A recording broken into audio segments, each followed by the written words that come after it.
Hello students, कैसे हैं आप लोग। Welcome to my channel. Today's topic is the immunosuppressants and today I am going to discuss about this. So topic पर आते हैं। Immunosuppressants are the agent. तो हम पहले टर्म पर आते हैं। टर्म क्या है? Immuno and suppressant. ठीक है, immuno is the immune system, this one is the immune system, and suppressant यानी वो एजेंट जो सप्रेस कर रहे हैं। ठीक है, जो क्या कर रहे हैं? सप्रेस कर रहे हैं इम्यून सिस्टम को। ठीक है, that agent which suppresses the immune system is called the immuno suppressant. तो ये टॉपिक आपका इम्यूनो फार्माकोलॉजी का टॉपिक है। इससे पहले मैंने आपको इम्यूनो मॉड्यूलेटर्स में इम्यूनो स्टिमुलेंट्स पढ़ाए थे। इससे पहले वीडियो में जो बताया था मैंने, उसके आगे मैं ये टॉपिक कंटिन्यू कर रही हूँ। The second one is the first one is the immunomodulators में, first one is the immunostimulants and second one is the immunosuppressants. तो यहाँ पे मैं अब आपको इम्यूनो सप्रेसेंट्स के बारे में डिस्कस करूँगी। तो वो एजेंट जो कि इम्यून सिस्टम के रिस्पांस को सप्रेस कर रहे हैं, वो क्या है आपके? वो कहलाते हैं immuno suppressants. So immunosuppressant drugs are the class of the drug that suppress or reduce the strength of the body's immune system। तो आपकी immunosuppressant ड्रग क्या होती हैं? वो कैटेगरी ऑफ द ड्रग होती हैं जो कि बॉडी के इम्यून रिस्पॉन्स को या बॉडी का जो इम्यून सिस्टम होता है उसकी स्ट्रेंथ को ये क्या करती हैं? सप्रेस करती हैं या फिर ये रिड्यूस करती हैं। तो वो एजेंट आपके क्या कहलाते हैं? वो एजेंट आपके इम्यूनोसप्रेसेंट कहलाते हैं। तो हम इम्यून सिस्टम को सप्रेस क्यों करेंगे? ठीक है, दो केस में करते हैं। फर्स्ट, जब क्या होता है कि हम कोई भी ट्रांसप्लांट करते हैं, ठीक है, ऑर्गन ट्रांसप्लांट करते हैं बॉडी में, तो उस केस में क्या होता है कि ऑर्गन रिजेक्ट ना कर दे बॉडी, इसलिए हमें क्या होता है? इम्यून सिस्टम को सप्रेस करना होता है। कि जब हम ऑर्गन ट्रांसप्लांट करते हैं तो हम बाहर से एक ऑर्गन क्या करते हैं? बॉडी में सेट करते हैं, फिट करते हैं। तो उस केस में क्या है कि वो क्या है, हमारे इम्यून सिस्टम के लिए क्या होता है कि एक वो क्या होता है, उसको सपोर्ट नहीं करता हमारा इम्यून सिस्टम, इसको रिजेक्ट कर देता है, रिजेक्ट करता है एज ए एंटीजन, वो उसके साथ बिहेव करता है, उसको रिजेक्ट करता है। तो उस केस में क्या है कि अगर हम इम्यून सिस्टम को सप्रेस करेंगे तो वो हमारा ऑर्गन ईजिली जो है हमारे बॉडी में फिट होगा। ठीक है, तो उस केस में यानी ऑर्गन ट्रांसप्लांट के केस में हम क्या करते हैं? इम्यूनोसप्रेसेंट्स देते हैं। ठीक है, सेकेंड क्या है कि सेकेंड जैसे कि आपकी ऑटोइम्यून डिजीज़ होती हैं। ऑटोइम्यून डिजीज़ क्या होती हैं? जैसे कि ल्यूपस है, सोरासिस है, रूमेटॉइड आर्थराइटिस है। इनके केस में क्या होता है कि हमें इम्यून सिस्टम को सप्रेस करने की ज़रूरत होती है, नीड होती है। तो वो दो केस में क्या है कि हमें इम्यूनोसप्रेसेंट की नीड होती है।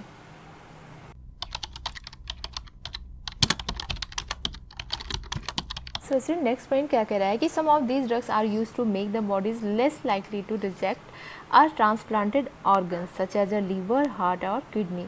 तो क्या है कि जैसे कि मैंने आपको बताया कि ये जो बॉडी का इम्यून सिस्टम होता है वो हमारे ऑर्गन ट्रांसप्लांट में सपोर्ट नहीं करता है। ठीक है, अगर ये प्रॉपर वर्क कर रहा है तो ये ऑर्गन को सपोर्ट नहीं करेगा हमारी बॉडी में। तो हमें क्या है, उस केस में हमें इम्यून सिस्टम को सप्रेस करना पड़ता है, जिससे क्या हो कि वो ट्रांसप्लांटेड ऑर्गन को रिजेक्ट ना कर पाए। ठीक है, तो इसलिए हम इन इम्यूनोसप्रेसेंट जो एजेंट होते हैं उनको हम एंटी रिजेक्शन ड्रग भी कहते हैं। ये as a anti rejection drug भी यूज होती हैं in the case of transplanted organ. The next point is the other immunosuppressants are often used to treat autoimmune disorders such as lupus, psoriasis and rheumatoid arthritis। तो जैसा कि मैंने बताया कि ये इम्यूनोसप्रेसेंट्स की दो कैटेगरी होती है। फर्स्ट मतलब दो टाइप की चीज़ों पे ये वर्क करती हैं। फर्स्ट तो ये क्या करती हैं, as a anti rejection drug use होती हैं, ये ट्रांसप्लांट में यूज होती हैं इम्यून सिस्टम को सप्रेस करने के लिए। सेकेंडली क्या होता है कि जो डिजीजेज होती हैं हमारी बॉडी में, डिसऑर्डर्स होते हैं सच एज ऑटोइम्यून डिसऑर्डर, जो कि इम्यून सिस्टम की वजह से होते हैं हमारी बॉडी में। ठीक है, तो उस केस में क्या है कि हमारे इम्यून सिस्टम को सप्रेस करने की ज़रूरत होती है। तो उस जो ड्रग आपकी ट्रांसप्लांट में यूज हो रही हैं और जो आपकी ऑटो इम्यूनो डिसऑर्डर्स में यूज हो रही हैं जो कि इम्यून सिस्टम को सप्रेस करती हैं, तो वो ड्रग आपकी क्या कहलाती हैं? Immunosuppressant. So here what to know about what these drugs do, what they work and how they might make you feel. ठीक है, तो यहाँ पे हम क्या डिस्कस करेंगे, अभी हम आगे इस वीडियो में ये डिस्कस करेंगे कि ये ड्रग कैसी ड्रग होती हैं, ये वर्क कैसे करती हैं, और ये आपको जब आपकी बॉडी में जाती हैं तो ये ऐसा क्या मैकेनिज्म करती हैं, आपको कैसा फील कराती हैं। तो ये क्या है, ऑल ओवर हम क्या इसके बारे में डिस्कस करेंगे। ठीक है, तो स्टूडेंट्स, मैंने सोचा कि मैं आपको नोट्स से भी एक बार डिस्क्राइब कर दूँ जिससे आपको समझने में आसानी होगी, क्योंकि आपके पास ये नोट्स ऑलरेडी अवेलेबल हैं।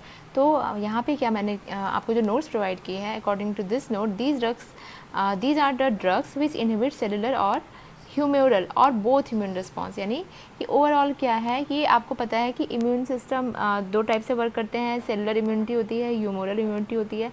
तो ये क्या करी हैं आपकी इम्यूनोसप्रेसेंट्स, इन दोनों में से एक इम्यून रिस्पॉन्स को इनहिबिट कर सकती हैं या दोनों को इनहिबिट कर सकती हैं। The major use in the organ transplantation and autoimmune disease. Okay, तो नेक्स्ट हम आते हैं what is the classification of the immunosuppressants. Immunosuppressants की क्लासिफिकेशन डिफरेंट कैटेगरी में किए गए हैं। तो first category is the calcineurin inhibitors. Okay, calcineurin inhibitors is also known as the T cell inhibitors. तो टी सेल्स आपको पता है क्या है, T cells is the T lymphocytes. T lymphocytes आपको पता है, टी लिम्फोसाइट्स कहाँ होती हैं, टी सेल्स कैसे मिलती हैं, कहाँ पे प्रेजेंट बनती हैं, ये सेल्स कहाँ पे ओरिजिनेट्स होती हैं, टी सेल्स आपकी बोन मैरो में ओरिजिनेट्स होती हैं और मेच्योर होती हैं ये थाइमस में। तो इसलिए इनका नाम टी सेल रखा गया क्योंकि ये मेच्योर थाइमस में हो रही है, जो टी है थाइमस का वहाँ पे ये यहाँ से आई हुई है टी सेल। तो first category is the calcineurin inhibitors और T cell inhibitors. The example is the cyclosporins and tacrolimus. Second category of the drug is anti-proliferative drugs or cytotoxic drugs. Example is azathioprine, cyclophosphamide, methotrexate. These are the examples. तो ये drug क्या करती हैं कि आपकी purine जो metabolism है, जो न्यूक्लिक एसिड का मेटाबॉलिज्म होता है, उसको इनहिबिट करती हैं। ये डीएनए आरएनए की सिंथेसिस पे अफेक्ट करती हैं, जिससे क्या होता है कि डब्ल्यूबीसी का प्रॉपर फॉर्मेशन नहीं होता है उस सेल में। तो इस वजह से क्या है कि ये एंटी प्रोलिफरेटिव ड्रग्स कहलाती हैं, साइटोटॉक्सिक ड्रग कहलाती हैं। Okay, third one is the glucocorticoids. The example is the prednisolone and others. Antibodies भी यहाँ पे आपके यूज़ होते हैं। These are the antibodies which are used as the immunosuppressants.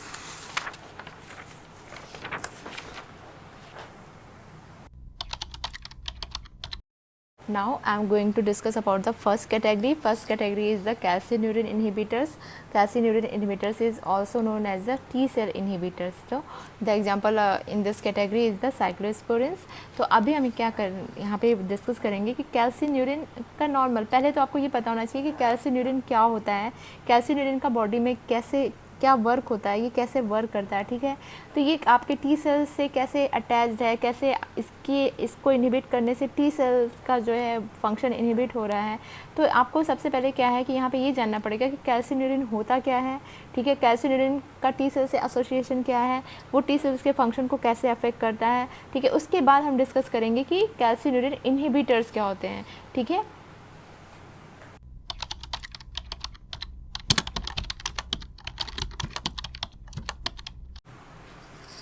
So what is the calcineurin inhibitors. So first में आते हैं what is the calcineurin. Calcineurin is denoted as the CAN. C is the calcium and neurin is the N. Calcineurin is a calcium and calmodulin dependent serine threonine protein phosphatase. Okay, तो phosphatase last में लगा हुआ है, यानी phosphatase क्या होता है, एक एंजाइम होता है आपका। तो कैल्सिन्यूरिन क्या है, आपकी calcium and calmodulin dependent, calcium से जुड़ा हुआ, कैल्शियम आपको पता है। एंड कॉलम्युडिलिन क्या होती है, कॉलम्युडिलिन एक प्रोटीन होती है। ठीक है, ये कैल्शियम डिपेंडेंट प्रोटीन होती है। ठीक है, तो ये कैल्सिन्यूरिन क्या है आपका, calcium and calmodulin dependent serine and threonine protein phosphatase होता है। Serine is the and threonine is the amino acids which is involve in the biosynthesis of the protein. तो आपको पता चल गया होगा कि कैल्सिन्यूरिन क्या है। Calcineurin is a calcium and calmodulin dependent serine threonine protein phosphatase, one type of the enzyme, also known as the protein phosphatase 3, and we can say that calcineurin is the calcium dependent serine threonine phosphatase। तो आपका ये क्या है, कैल्सिन्यूरिन क्या है कि all over एक enzyme है जो कि calcium and calmodulin dependent enzyme होता है, जिसके साथ आपका सेरिन एंड थ्रियोनिन ये भी जुड़े होते हैं, जो कि अमीनो एसिड्स होते हैं, जो कि केस में इन्वॉल्व होते हैं बायोसिंथेसिस ऑफ द प्रोटीन की बायोसिंथेसिस में ये इन्वॉल्व होते हैं। सो अब ये इनका क्या काम है, कैल्सिन्यूरिन क्या करता है, कैल्सिन्यूरिन क्या करता है कि ये टी सेल्स को एक्टिवेट करता है। ठीक है,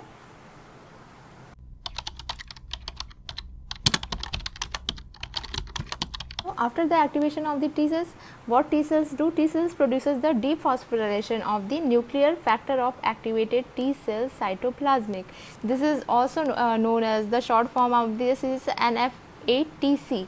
NF is the nuclear, F is the factor, A is the activated T cells. Okay, तो ये क्या है कि जब भी आपको कैल्सिन्यूरिन एक तरह का एंजाइम है जो क्या करता है, टी सेल को एक्टिवेट करता है, और टी सेल्स क्या करती हैं इनके एक्टिवेशन के बाद ये क्या करती हैं, NF8TC का डीफॉस्फोराइलेशन करती हैं. NF8TC क्या होता है, one type of the transcription factor. Okay, this one is the transcription factor.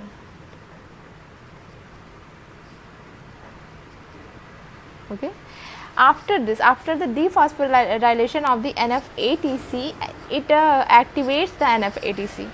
ये जो आपका ट्रांसक्रिप्शन फैक्टर है ये एज सच क्या होता है कि इनएक्टिवेटेड स्टेट में होता है. ठीक है, तो जब कैल्सिन्यूरिन आपके टी सेल्स को एक्टिवेट करता है तो टी सेल्स क्या करती हैं कि ये आपके ट्रांसक्रिप्शन फैक्टर्स को डीफॉस्फोराइलेट करती हैं. ठीक है, डीफॉस्फोराइलेट का क्या मतलब होता है कि फास्फेट ग्रुप को वहाँ से डिटैच करती हैं, हटाती हैं. ठीक है, जिससे क्या होता है कि आपका ये फैक्टर जो है आपका transcription factor that is the NF8TC, ये क्या होता है, एक्टिवेट हो जाता है.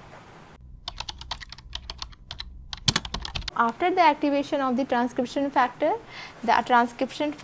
NF8TC translocates into the nucleus. ठीक है, तो ये क्या कर रहा है कि जब इसका एक्टिवेशन हो जा रहा है आफ्टर द डीफॉस्फोराइलेशन, ये कहाँ पे मूव कर रहा है, इसका लोकेशन चेंज हो रही है, ये कहाँ पे मूव कर रहा है, ये न्यूक्लियस में मूव कर रहा है. ठीक है, तो ये न्यूक्लियस में मूव करने के बाद क्या करता है, ये न्यूक्लियस में मूव करने के बाद जो आपकी इंटरल्यूकिन 2 है उसको क्या करता है, उसके एक्सप्रेशन को बढ़ा देता है, आप रेगुलेट्स कर देता है. So next step is the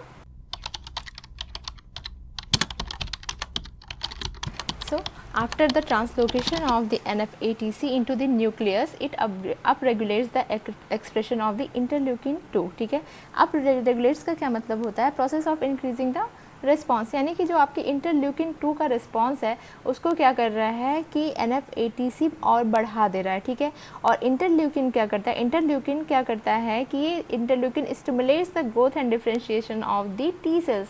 तो इंटरल्यूकिन का क्या काम है कि जैसे ही इंटरल्यूकिन यहाँ पे उसका एक्सप्रेशन बढ़ेगा, इंटरल्यूकिन और क्या करेगा यहाँ पे कि टी सेल्स को स्टिमुलेट करेगा, उसकी और ग्रोथ को और बढ़ा देगा, उसके रिस्पांस को और बढ़ा देगा. तो ओवरऑल क्या हो रहा है कि यहाँ इम्यून रिस्पांस ओवरऑल इंक्रीज हो रहा है. ठीक है, यानी WBCs बढ़ रही हैं, ल्यूकोसाइट्स बढ़ रही हैं, तो आपको पता है कि इम्यून रिस्पांस इंक्रीज होगा. और टी सेल्स को आपको पता है कि टी सेल्स क्या थी, T cells is the T lymphocytes, that one is a made up in the bone marrow. ठीक है, and the name of the 3 sales comes from the organ in which they mature. ठीक है, तो ये क्या है कि टी सेल्स का नाम कहाँ से पड़ा, क्योंकि ये थाइमस में मेच्योर होती है ये सेल, और बोन मैरो में बनती है. ये ओरिजिनेट तो बोन मैरो में होती है, मेच्योर ही थाइमस में होती है. तो थाइमस किससे इसका नाम पड़ा है, टी सेल्स. तो यहाँ पे क्या हो रहा है आपका कि कैल्सिन्यूरिन, जो कि आपको पता है कि ये क्या है, एक टाइप का एंजाइम है जो कि टी सेल्स को एक्टिवेट कर रहा है for the dephosphorylation of the transcription factor. After the dephosphorylation the transcription factors become activated, और ये ट्रांसलोकेट हो जा रहा है और जा रहा है ये न्यूक्लियस में. ठीक है, जहाँ पे न्यूक्लियस में जाके जहाँ पे ये क्या कर रहा है, इंटरल्यूकिन को के एक्सप्रेशन को और भी ज़्यादा बढ़ा दे रहा है. ठीक है, और ये इंटरल्यूकिन क्या कर रहा है, टी सेल्स के रिस्पॉन्स को, टी सेल्स की ग्रोथ को, नंबर ऑफ टी सेल्स और ज़्यादा बढ़ा दे रहा है, नंबर ऑफ WBCs बढ़ा दे रहा है. ठीक है, तो जिससे क्या हो रहा है आपका overall increases the immune response.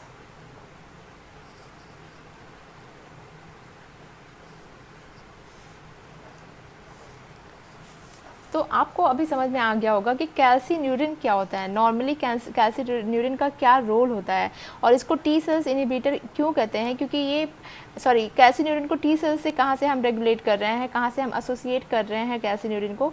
तो अभी आपको ये प्रोसेस से समझ में आ रहा होगा कि कैल्सिन्यूरिन कैसे हमारे इम्यून रिस्पॉन्स को बढ़ाता है. ठीक है, तो जब हमको क्या है कि इम्यून रिस्पॉन्स को सप्रेस करना है, तो इम्यून रिस्पॉन्स को सप्रेस करने के लिए हमें टी सेल्स को सप्रेस करना होगा, और टी सेल्स को सप्रेस करने से पहले हमें वो उस एजेंट को सप्रेस करना होगा, उस एंजाइम को सप्रेस करना होगा जो टी सेल्स के रिस्पॉन्स को बढ़ा रहा है. ठीक है, तो जब हम उस एंजाइम को ही सप्रेस कर देंगे तो ओवरऑल क्या होगा कि यहाँ पे इम्यून रिस्पॉन्स भी आपका सप्रेस हो जाएगा. तो यहाँ पे अब जो आपका ड्रग है वो आपकी क्या है, साइक्लोस्पोरिन. तो साइक्लोस्पोरिन इज द कैल्सिन्यूरिन इनहिबिटर और टी सेल इनहिबिटर. तो अब हम यहाँ पे क्या कहेंगे कि इसका मैकेनिज्म ऑफ एक्शन क्या है कि कैल्सिन्यूरिन इनहिबिटर्स इनहिबिट द कैल्सिन्यूरिन. ठीक है, जब ये प्रोसेस यानी कि आपका ये कैल्सिन्यूरिन इनहिबिट हो रहा है तो ये आपका टी सेल्स आपकी एक्टिवेशन इनहिबिट हो जा रहा है, ठीक है। जब आपकी टी सेल्स आपकी एक्टिवेट नहीं हो रही हैं तो ये जो आपका डीफॉस्फोराइलेशन का प्रोसेस है वो भी इनहिबिट हो जा रहा है, ठीक है। जब आपका डीफॉस्फोराइलेशन इनहिबिट हो रहा है तो ये जो एक्टिवेशन हो रहा है आपका ट्रांसक्रिप्शन फैक्टर का, ये भी आपका यहाँ पे इनहिबिट हो रहा है, ठीक है।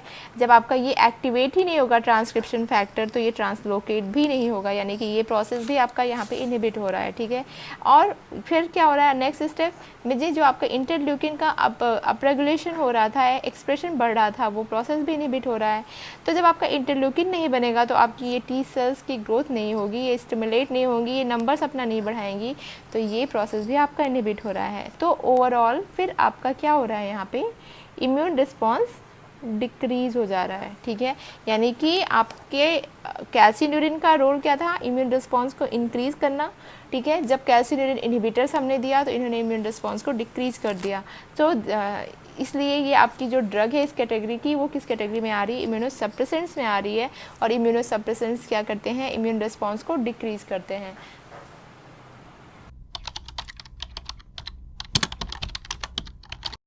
सो स्टूडेंट्स, तो इनके साथ ही हम क्या है कि जो आपकी कैल्सिन्यूरिन इनहिबिटर्स हैं, साइक्लोस्पोरिन्स, टैक्रोलाइमस, तो इनके यूजेज और टॉक्सिसिटी को भी साथ में ही हम इंक्लूड कर लेते हैं। तो यूजेज इनका आपको पता है कि जो भी आपके इम्यूनोसप्रेसेंट्स होते हैं उनके दो यूज होते हैं। एक तो ये ट्रांसप्लांट रिजेक्शन में काम होते हैं, ये ट्रांसप्लांट जहाँ पे रिजेक्ट ना हो इसके लिए क्या करते हैं हम कि इम्यूनोसप्रेसेंट्स देते हैं। सेकेंड यूज आपको पता है कि ये एज जो ऑटो इम्यूनो डिसऑर्डर्स होते हैं उसमें यूज होते हैं, इम्यून सिस्टम को सप्रेस करते हैं। So what is the toxicity of these drugs are the nephrotoxicity, hyperglycemia, hyperlipidemia and osteoporosis. So this is all about the calcineurin inhibitors.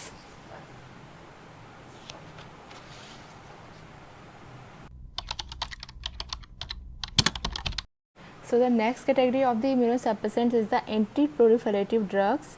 That one is also known as the cytotoxic drugs. The example is the azathioprine. So the cytotoxic drugs is selectively affects the differentiation and function of the T cells, ठीक है।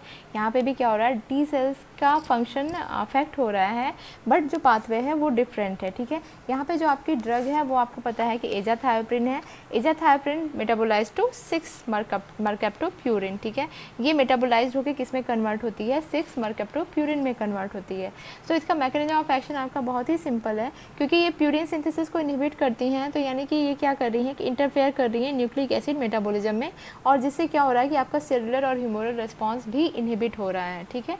तो ये drug as such इतनी useful नहीं होती हैं in the transplant rejection. the first drug is cyclosporin, which is more useful as compared to this drug.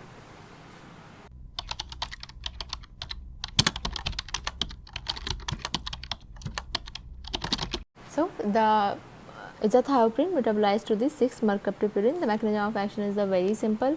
ये क्या कर रही है, प्यूरिन सिंथेसिस को इनहिबिट कर रही है, जिससे क्या हो रहा है कि जो आपकी न्यूक्लिक एसिड का मेटाबॉलिज्म हो रहा है वो इनहिबिट हो रहा है, और ओवरऑल क्या हो रहा है कि सेलुलर एंड ह्यूमरल रिस्पांस आपका इनहिबिट हो रहा है, टी सेल्स की एक्टिविटी इनहिबिट हो रही है, ठीक है। सो ये क्या हो रही है कि ये ड्रग कम यूज़ होती है क्योंकि हाईली टेरेटोजेनिक होती हैं, ठीक है। तो इनकी टॉक्सिसिटी क्या होती है, ये बोन मैरो का सप्रेशन करती हैं, जीआई डिस्टर्बेंसेस भी कॉज करती हैं, नॉजिया, वॉमिटिंग एंड डायरिया, साथ में ये हाइपर सेंसिटिविटी रिएक्शंस भी कॉज करती हैं, ठीक है। तो this is all about the immunosuppressants, okay. तो मैं उम्मीद करती हूँ कि आपको ये समझ आया होगा। इसकी स्टार्टिंग में मैंने आपको इस वीडियो की स्टार्टिंग में मैं आपको कुछ क्वेश्चंस दिए हुए हैं, तो इस वीडियो को देखने के बाद आपको उस सारे क्वेश्चंस के आंसर मिल जाएंगे और वो क्वेश्चंस आपके एग्जाम्स के लिए भी यूज़फुल होंगे। Okay, thank you.